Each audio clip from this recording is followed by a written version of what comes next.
everyone, and welcome to the Backline with Robert and Adam. My name is Adam Colley, all outdoors of the Second City main stage.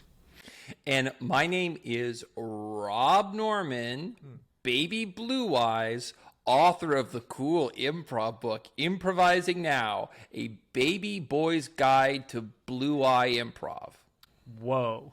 Cool intro. Robbie, how are you? I've been criticized a lot recently for not having as fun intros, and so I thought I would do my impression of what it sounds like when you speak. Baby Blue Eyes.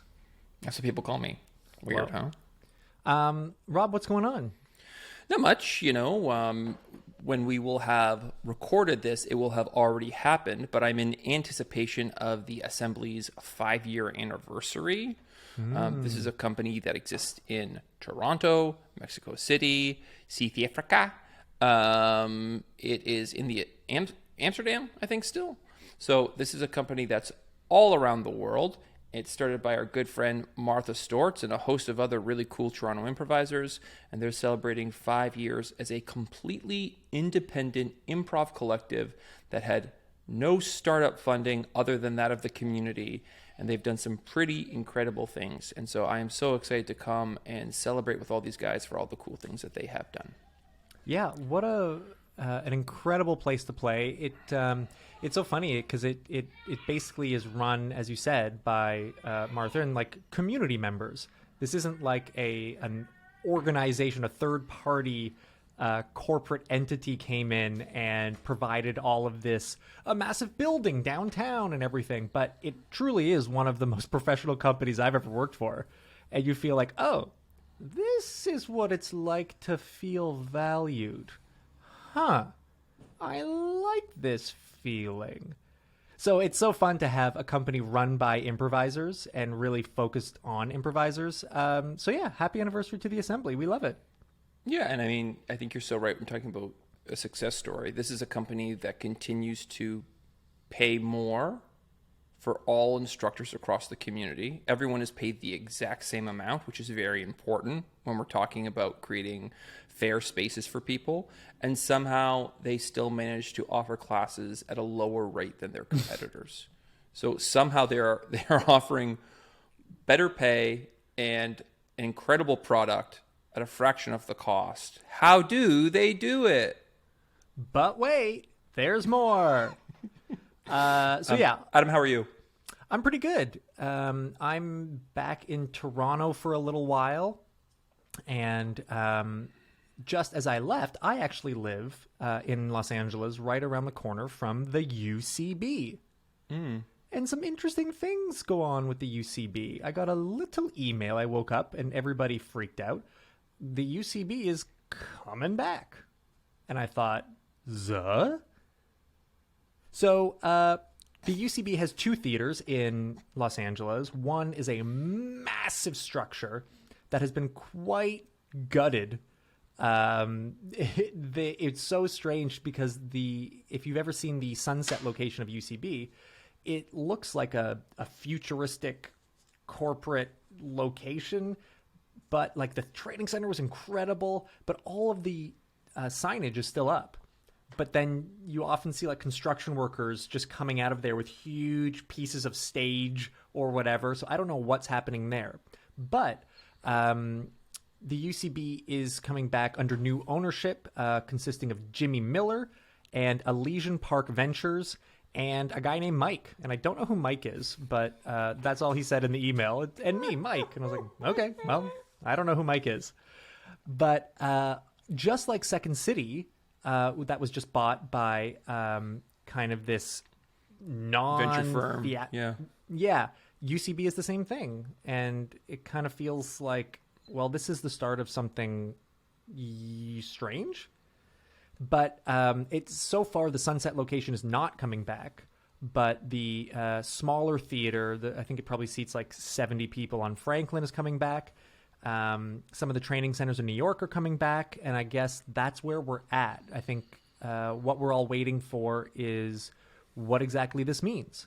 And they said new details will be coming out over the next few months, so we will keep you up to date on that as we get info. But in the email, it was very much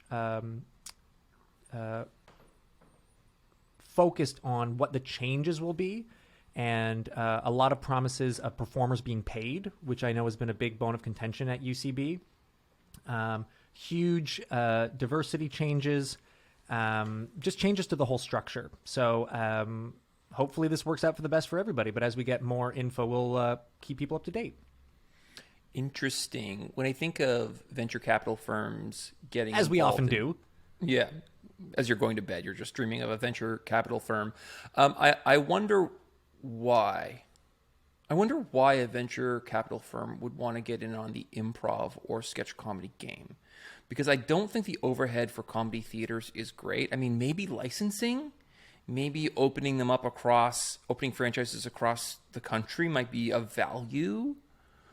It seems like a lot of it is going to be taking this talent, having access to this amount of talent for things like web content, for things like creative punch-ups on whatever they might be doing. Like, I don't like. We hope this is all going to benefit everybody and have more opportunities, like creative opportunities for improvisers who are very versatile in what they can offer.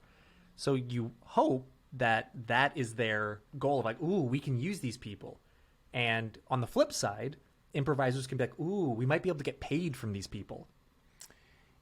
But I think the thing that we have to be mindful of, AC, is that the minute you get paid and it becomes your job, let's say I pay you $15 for your show. I'll take it. Great. Awesome. You are now entering into a work for hire contract. So what that would mean would be, if you went on stage and improvised a scene or a joke or did a sketch or a joke, it is possible that the theater could say, because this is part of your job, everything that you create belongs to us.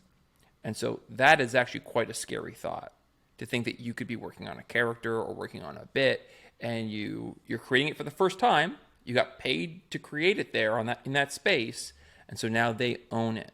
And so they could go take your material and they could go sell a TV show or a movie. And because they own the IP, you don't necessarily need to be involved in that conversation anymore. So it could be awesome.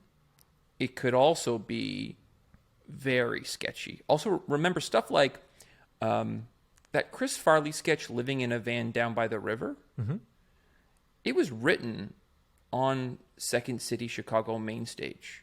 So Odenkirk, Tim Meadows, Farley, they were all in that sketch. And I think there's enough people that said, hey, can we do this? And Andrew Alexander said, sure, no problem. I don't know if in this day and age, if those people had that sketch, if a venture capital firm would go, yes, Saturday Night Live, you perform it and you own the IP now. Well, this is the way Second City operates, though. Mike Myers created Wayne Campbell on the Toronto main stage, and I think there was quite a few fights when he brought that to SNL, not only from Second City, but from the people he created that scene with. Because it wasn't Wayne and Garth. It was Wayne and, Cindy? It was basically a tumultuous teenage couple. That was the characters. And the actor involved, who we will get their name, I can't remember it off the top of my head, so I apologize. But that person was just left out.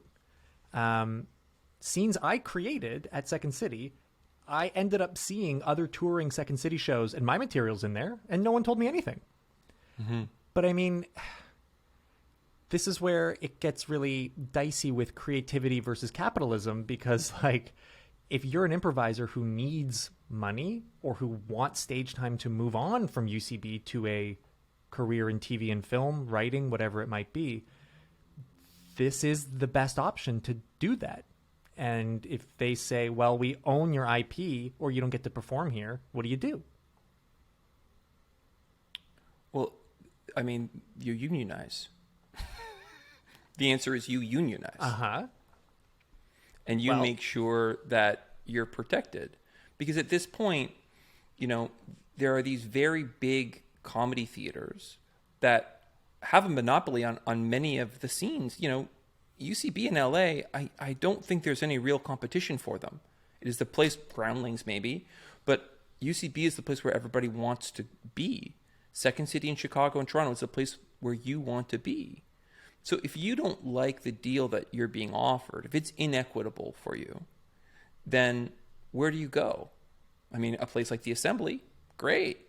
But because the Assembly works so hard to be equitable, their expansion and their growth is going to be limited because they're busy paying teachers a fair wage. They're taking care of their students. It's not about exponential growth. It's about the improv. So, yeah, I do think that having the conversations as a collective is important. It's just to protect yourself. Well, I mean, here's the devil's advocate side of like, what are you giving up and what are you gaining? Mm-hmm. Because what did I gain and what do people at UCB gain? Well, they don't have to promote their shows. They don't have to produce their shows. They don't have to ask for an audience. There's always a sold out audience every single night. I don't have to look for rehearsal space. I don't have to do any of that stuff. It will all be provided for me, including casting directors showing up, producers showing up, all of that. And if I say, you know what, I don't want to deal with you taking my character or idea, or at least I don't even want to be asked about that. And then you are forced to give up all of that. So what are the trade-offs and what are the benefits? The issue that I have with this devil's advocate argument is I'm listening to it through the eyes of someone who is doing Shakespeare in the Park. So not even a good actor, like a middling actor who's part of an equity contract. And they're going, oh, yes, I get to do Shakespeare in the Park. Are you going, oh, pay me less because you have an audience? You expect an audience. When you go film a commercial and you show up and you go, huh, well, I'll do this for free because look, they brought cameras. I didn't have to bring my own cameras. I didn't have to produce it. I didn't have to do anything. Of course not. That's not your job, Adam. Mm-hmm. If you are the writer, the director, and the actor in a performance, and people are coming to see you perform, and you're creating all of the content, you want me to mop the floors, be front of house, and produce the show and sell tickets? Well, that doesn't sound right to me. That doesn't sound like a fair division of labor. But we in the improv community have been tricked into thinking, oh, well, this is your privilege. It's not real work. I'm going to make a lot of money off of you, but it's not real labor. So you should thank me that I pay you anything at all, which is one of the most messed up philosophies a company could possibly have. If you're doing improv, either two things. You're being paid well, which means you have fair workers' rights, or you are given a free stage, and this is the bare minimum, where you can work on your material and you own all of the rights, and it is your writer's room up there, and no one should be able to dictate what you say or do, like an open mic of stand-up. Imagine you had an open mic and you were like, I'm going to pay you $15, mm-hmm. but whatever joke you come up with out there, we're going to own it. You'd be like, huh? Well, I mean, to be fair, we don't actually know if this is going to be even a conversation. We don't know. We don't. It may not even be a conversation. We don't know. But this venture capitalist firm, who knows? I mean, maybe they want to give back. Maybe they just love improv. Who knows? Who knows? But we do know that before the pandy, mm-hmm. there were conversations about not being paid for the performances that teams would do at UCB. Mm-hmm. And the UCB4's message was basically, look what we've given you. Like the Sunset location had a podcasting studio, a green screen studio, a commissary, a cafe where you could come and rehearse for free. You could just walk in and stay there all day. You have a space. And if you want to start getting paid, take what you've learned here from our stage time, go produce your own show, go do your own thing. But we provide you with posters, with lighting, with a stage manager, with an audience, with name recognition. Like, what do you want? Like, they definitely gave them their freedom and didn't say we own any of your material, mm-hmm. but they definitely weren't getting paid. So do you still say that that's not a fair trade-off? No, I think that sounds awesome. I think that's a social club. I think that's a community social club where it's like, here are the facilities. You get to hang out. Here's a bunch of people who are like-minded. Come play racquetball or whatever it is. But that's not an industry. So if it's a social club, then let's just call it a social club. And this social club there happens to be a situation where you can perform on stage in front of people. But I think as we start to continue this kind of community feel and we start bringing in outside investors who are putting millions of dollars into this business, you don't think they're going to want some of that money back in some ways? And so my question is how do they get it back? And I don't know. I mean, an assumption is probably the training center. The training center is most theaters' big moneymaker. And UCB, my God, was the most expensive classes I ever took. And it was, again, jam-packed. So I don't know. It's an interesting conversation, and I think more details and questions like we both have are being asked by hundreds of people who are former students, former performers, and maybe looking to get back in. So I'm sure those questions will come to light very soon, and we'll continue the conversation here and keep you up to date. Great. Thanks, Adam. So, Rob, do you remember years ago? No. Yeah, me either. But some of our listeners do. And one of our fave listeners, Jason, wrote in. And I want to read you a question from Jason from Toronto, and I'm curious to hear your thoughts. You ready? Yep. All right, here we go. This is from Jason.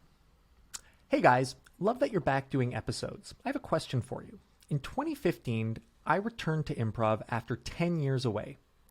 Just before my first show, I listened to your podcast episode, R.I.P French Guy with a Cigarette, where you explored a number of character types that you'd like to see gone forever. Characters like Douchey Bro, Valley Girl, and Grandpa with Walker. Sadly, it meant I had to retire all my best characters. Smiley face. He continues. Of course, the main point of the episode was to make bold character choices with a specific point of view versus relying on generalized stereotypes or caricatures. With that episode now 7 years old, are there any updates you'd make to your list of characters that you'd like to see wear out their welcome more recently on improv stages or in Zoom shows? Thanks, Jason. So, Jason, thank you very much for writing in. And a longtime listener. We love that. So, Rob, I wanted to bring this to you because I thought this was very interesting, especially now that we are returning to the improv stages. What do you think? Are there any updated characters that you feel like, all right, guys, it's time to move on?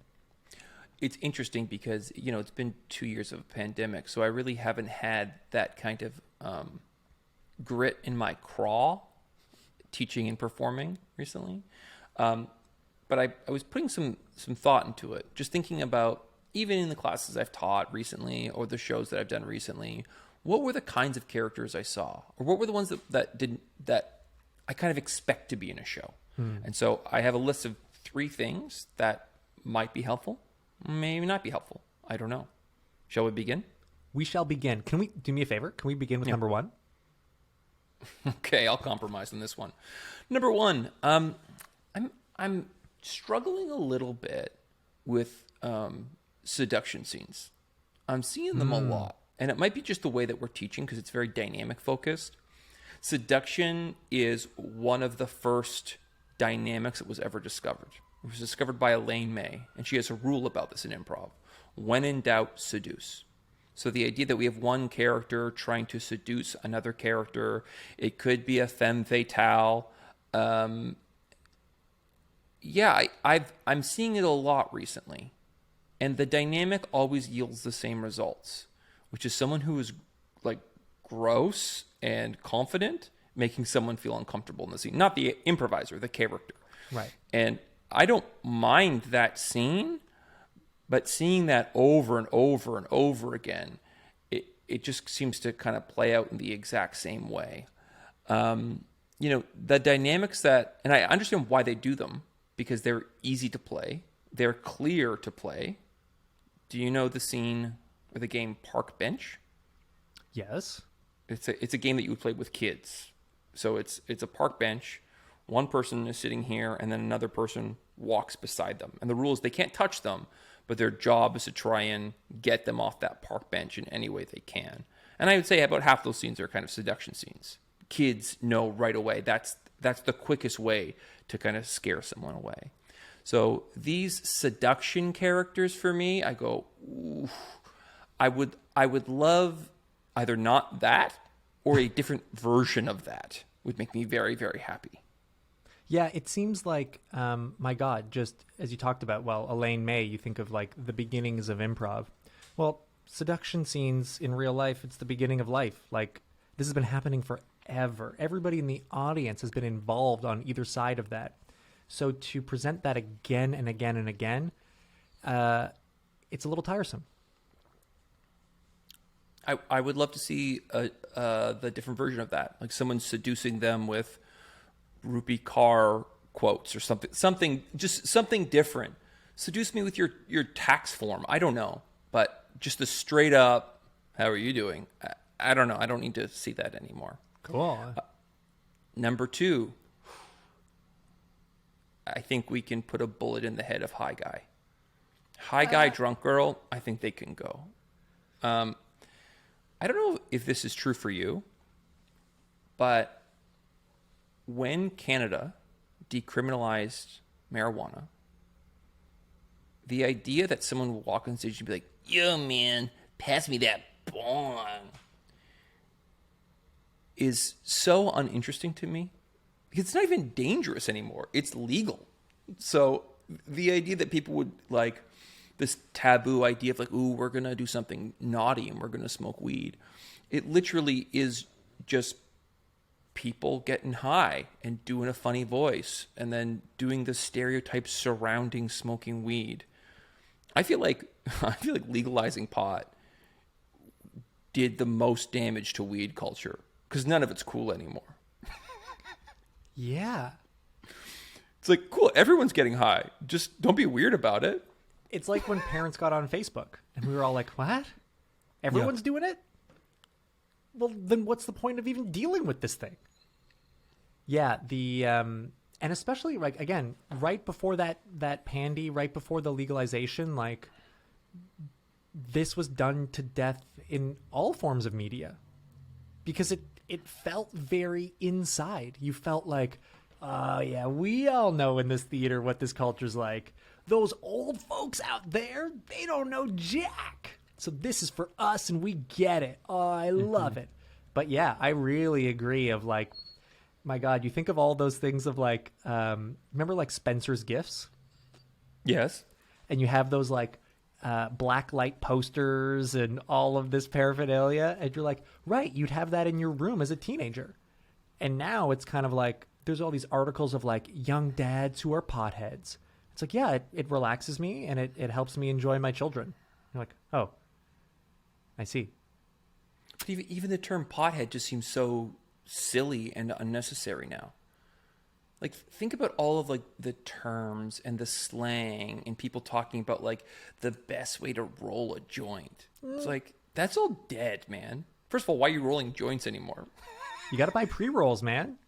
Yeah, just go to your local corner store and get a pre-rolled joint and smoke it like a normal person in the privacy of your home.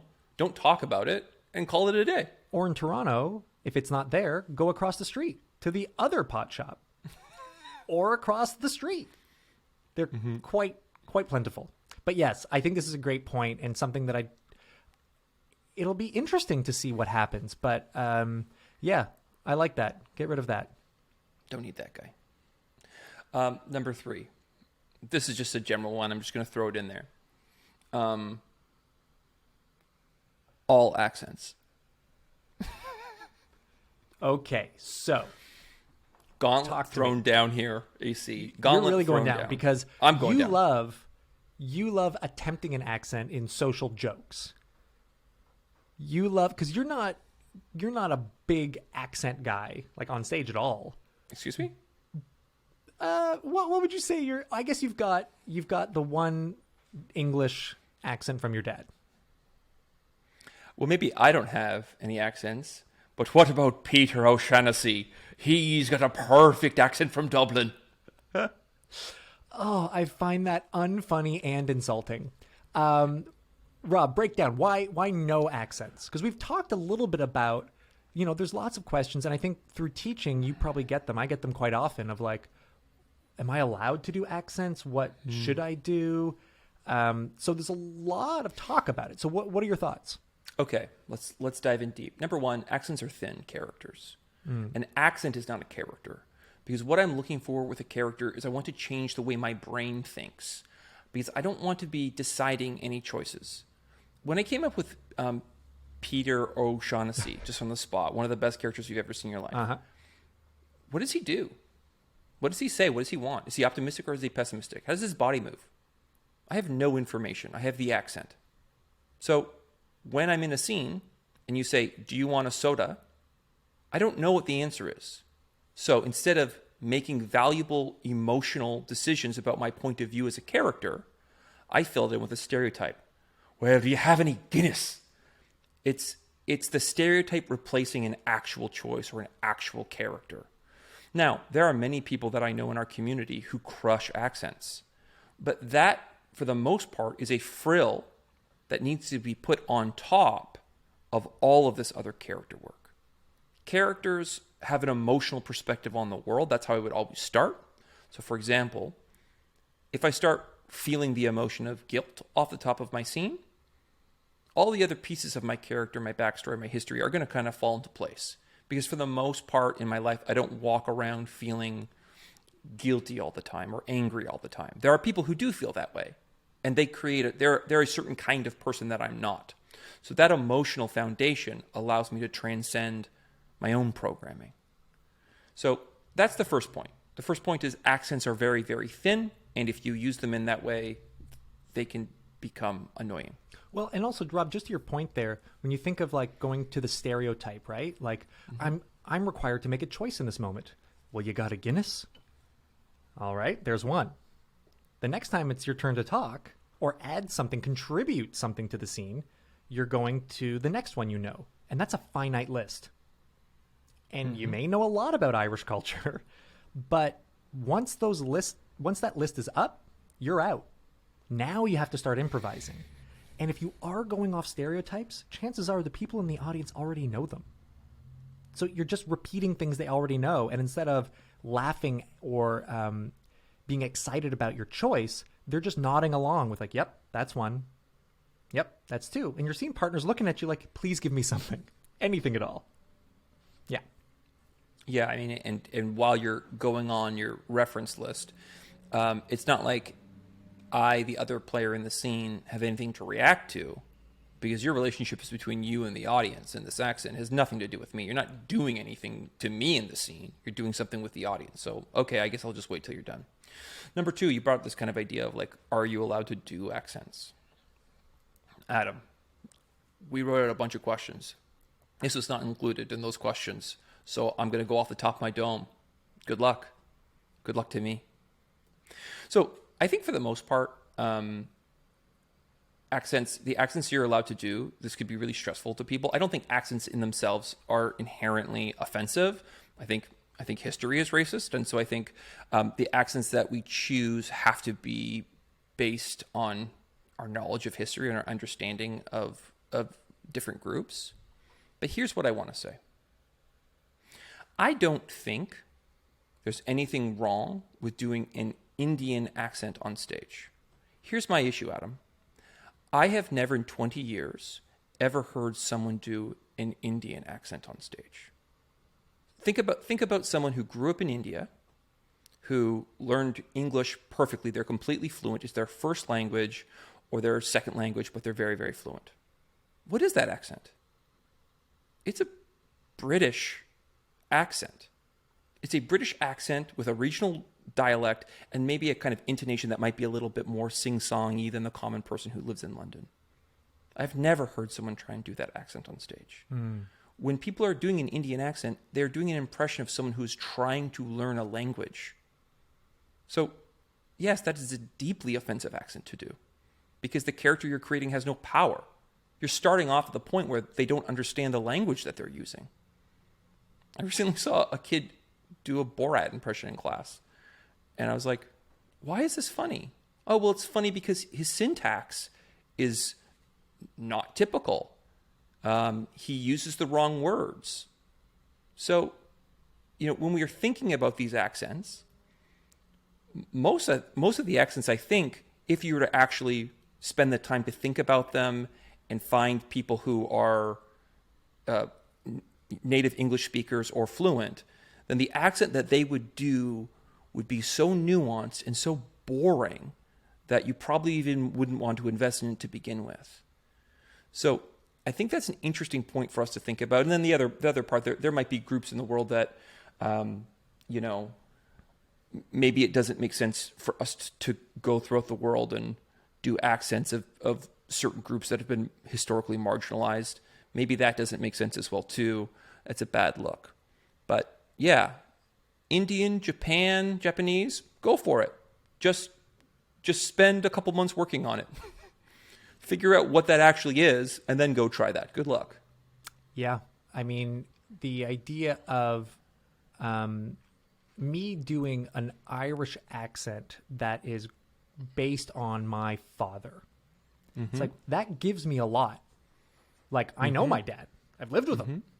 I know exactly how he behaves. And for me to play a 75-year-old Corkman, that helps me in an improv scene. Me pulling out a Jamaican accent doesn't do anything for me. I have nothing to add other than maybe isn't this funny? And most people might laugh because it's unexpected, and then that laughter will quickly dissipate. Mm-hmm. So, yeah, as you said, it's like, if it does something for you, if it's something that is valuable to the improv scene you are in, and you feel like this is going to benefit things, have at it. But a lot comes with it. So just be aware before you jump into it. And I want to do one quick caveat here in this, because I know that we said a lot of stuff and it's very technical. I do want to say that a wizard voice is not an accent, and so those are still cool. Well, wizards can be around all over the world or universe. Right. So wizards, I know a lot of people do wizards, but like if you do it in a particular way, it's not lame. It's actually really cool and funny still. Moving on. Okay. It was funny because Jason's question kind of got me thinking. Right? You think like, oh my God, 2015, that was so long ago. Things have changed. And then you think, well, my God, obviously the pandemic has changed things as well. And now that we're getting back into, I taught a class in person and everyone had their mask on. I had my mask on. And then people got up on stage and they asked, can we take our masks off? And I was like, oh, well, I get, like, it's up to you. I'm going to keep mine on, but anybody here, it's your personal choice. Do what you feel. And then I started to see some people really excited and some people a little nervous. And so I started to think, well, oh boy, is this going to change the way we play in general? Moving on from just the characters. So I guess the question I had was, do you think this is going to change, like inherently change the way improvisers do things on stage? Right? Do you think there's going to be a moment where it's like an organic group opening? Are you kidding me? All of us breathing into the center of a circle, moving really close. Like, you want to get on top of me? I don't want to play like that anymore. Whoa. Who's getting on top of you? Isaac Kessler or Ken Hall. Okay. Two great improvisers who are very heavily into clown, and they love the physicality. But it got me thinking, like, is this going to change the way people play? What do you think? I mean, yes. But also I think, I wonder if those changes will roll back over time. So, one of the biggest issues I've had coming back to improvising again is just trust. Trust is being a massive issue for me. And it was just assumed. Like, I would walk on stage and be like, oh, you're a stranger.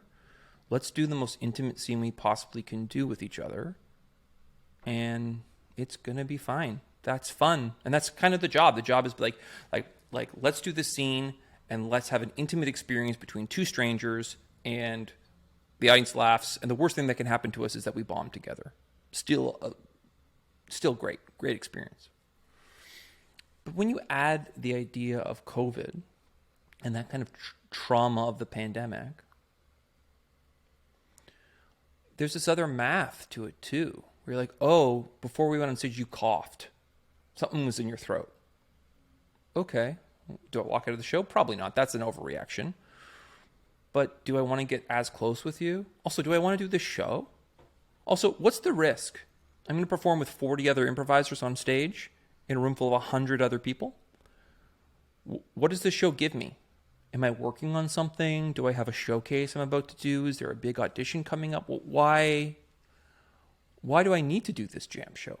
Well, I'm giving back to the community. Well, I want to give back to the community.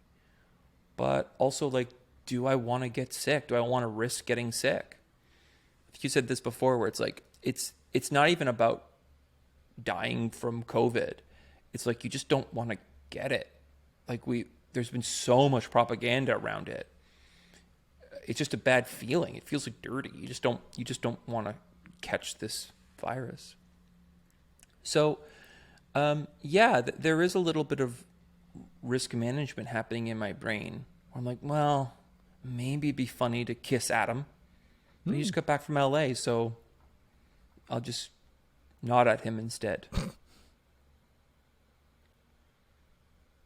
do you think? Yeah, I think it very much feels like...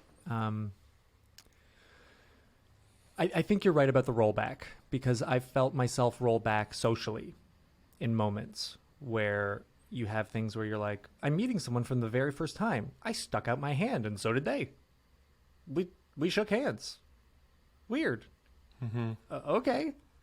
Then you just fall back into those moments. I think over the last 10 years, socially, improvisers have changed dramatically. The kinds of scenes we do, the way we cast shows, the way we behave on stage. And I think initially there was a lot of people who felt trepidatious of like, I don't want to mess up. I don't want to say the wrong thing. I don't want to do the wrong thing. So I don't know. I'm going to either change the way I behave on stage, or I'm not going to do shows for a while.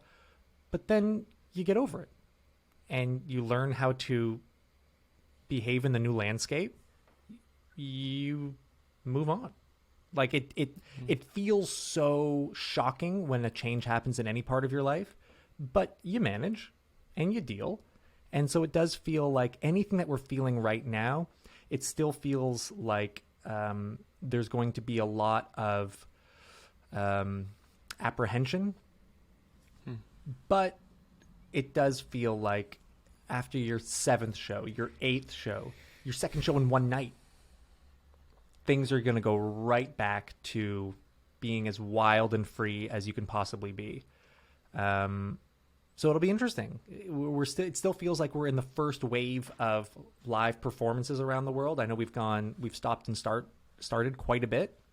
But it does feel like not only will we get used to the risk-reward balance, but also people are just going to be thrilled to get back on stage. And once the adrenaline kicks in, I think you just start to go with it. It's like when you're drunk and you're like, I'm going to make this decision. I'm going to send that email. I'm going to do that thing. Yeah, sometimes you got to send an email to a friend who, maybe you're not happy with. Maybe some things have gone on and you really want to talk to them. You got a migraine and you're like, got to make them feel bad about it. And yeah, but long story short, I think you're right. I think we will kind of revert back to the way things going, or the way things have been. Have you noticed anything that you've done? Like, have you been on stage and you've been like, I'm walking towards this person, I'm going to stop here, rather than take the extra 2 steps forward? I don't know. I don't remember having that thought that said, don't do that. But if I look at the recent shows I've done, I haven't done those things. And I think they would have been quite common for me. So I don't know. It's interesting. It's also very interesting that, like, I felt the shows back playing in a less intimate way, a little bit bigger characters, a little bit more disconnected. There was more interaction with the audience than maybe what I would normally suggest. So maybe there's some part of me that is making choices to protect myself or things that I'm just not used to yet. But I haven't had the thought, but there's nothing in my performance to suggest that on some level I haven't already had those thoughts. What about you, AC? I think it's been more pre and post show where I was doing a show at the West Side Theater in Santa Monica, and they have a very small green room. And usually when the other team gets off stage, the host comes back on and you've got a few seconds where all of you are in the green room, and then your team leaves and they stay. And during that time, you want to kind of be like, hey, good set. Hey, I love this moment. Hey, blah, blah, blah. But it really felt like I kind of don't want to talk to you guys. Only because I don't know you. I know the group I'm with, and we've kind of gained trust and have certain ways that we all are honest with each other. And it's just like, I just don't feel that comfortable yet. I'm about to go on stage. I don't want anything else rattling around in my brain, being concerned. And so it's been more of that. And then after the show, it's like, do I want to stick around in this hot, sweaty audience? I want to support. I don't want to leave. But it starts to feel like, now I've been in this theater for 2 hours. I haven't been outside. And all these thoughts start to creep in. So, yeah, less on stage, more pre and post show behavior. But again, you hope just with time, those things revert back to normal, because that's some of the most fun times you can have in improv. Yeah, and also it might just be our age. Like, I wonder if you and I were 20 years old and we were living in a flop house, if we would be so concerned about COVID. Like, I'm sure there's a lot of young improvisers who are doing shows every single night, and they're double, triple vaccinated, so they are feeling safe, and life does just kind of go back to normal. For you and I, we got stuff on the go, man. It's like you got a wife. You're booking commercials. You're doing stuff. Like even just the idea of being sick for 5 days, and being like, oh well, I have to be separate from my wife for 5 days. I'm going to be locked in a room. I can't write. I can't rehearse. I can't audition. Whatever it is, even that in itself is enough of a tax on a certain kind of behavior. I think this is you. I think you said this to me, Adam. Like, we would be partying and we would be partying at 1 or 2, and you'd be like, I'm going to go home. And I'd be like, you're going home? Like, it's still bumping here in Comedy Bar. And you would say, what else is going to happen? I got super drunk. I did the show, talked to all the people I wanted to talk to. I'm not missing out on anything. It's just time to go home. And so COVID has made me reevaluate what these shows are for. So you did your show. What else do you want to have happen now? You're going to wait around to do another show? I mean, that would be great. We're short someone. Come up and play some more. You're going to stand around and be like, good show, good show, good show. And you'll build some relationships. That's worthwhile. That's great for your time. But beyond that, why you got to hang out? Why you got to sit in the green room while the other group is coming in? You don't need to. Nothing good happens after 1 a.m. You won't remember it. It's not a good choice. Get up early the next day. Start your day. And I would say if you're around after 6 p.m., nothing good happens. I think that's a really good point, Rob, and I'd love to hear from the people around the world. Like, what has your behavior been like? What do you miss? What are you excited to get back to? What has changed, if anything? Because, yeah, I do feel for the younger improvisers who were just starting their journey, and some of the adventures you and I got to go on 15 years ago. I want those for everybody. I want everyone to have those. I'm in the back of UCB at the Del Close Marathon with 1,000 other people, and it's so cramped. It just smells so bad, and I'm breathing it all in, and then I'm going to stay at a hostel with a bunch of people I don't know. I want that for everybody. So I'm hoping that is the case, that young new improvisers are able to get the full improv experience.